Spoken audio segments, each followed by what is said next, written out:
So what we're doing today is we are doing a mango salsa. Before we do that, could you all do me a favor and just hit that like and subscribe button? It definitely helps out the channel. We really appreciate your support. So if you could do that for me before you get into this, that would be awesome. So without further ado, what we're going to want to do is go ahead and start peeling our mango like I'm doing right here. And just get all that outside skin off of there. That way you can get into the nice fruit on the inside.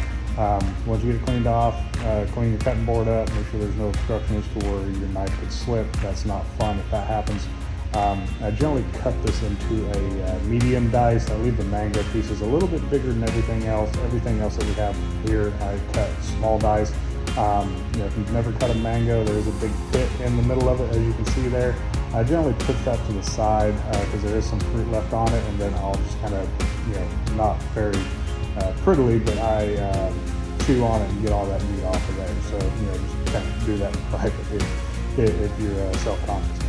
Anyway, so we're going to cut this up, put this in a bowl, and then it doesn't really matter what other vegetables you cut up first. So you can just kind of choose and start dicing into a small dice and just add everything into the bowl there.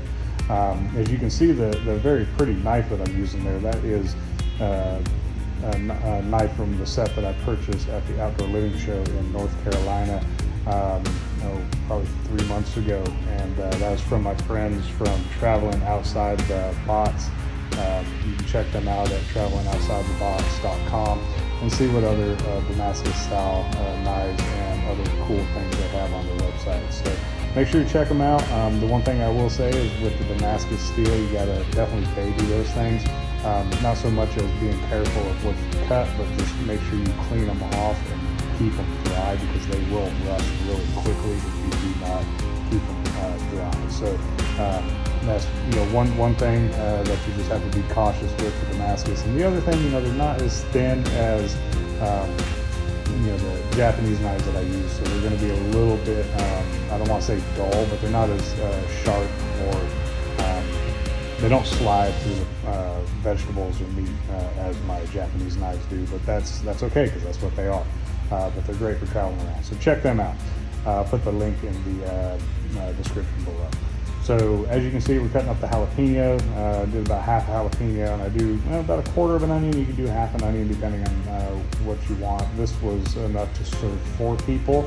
We did 4 pieces of mahi-mahi with some black rice and the mango salsa over the top. So it turned out really, really nice. So yeah, man, this is pretty much it. So really, we cut up everything in small dice like I'm doing here. Put it into the bowl, and then finish it with the lime juice and cilantro. So hope you guys enjoy this. Make sure you give it a try, and if you do try this recipe, shoot me a comment, let me know what you think and how it turned out. Love to see some pictures. So enjoy the rest of the video and the music along with it, and make sure you follow us on all the socials: Instagram, Facebook, Twitter, and subscribe to this channel, and sign up for our free membership. We got a lot of cool stuff on there too, and other exclusive recipes with your members. So alright guys, take care, and we will talk to you next time.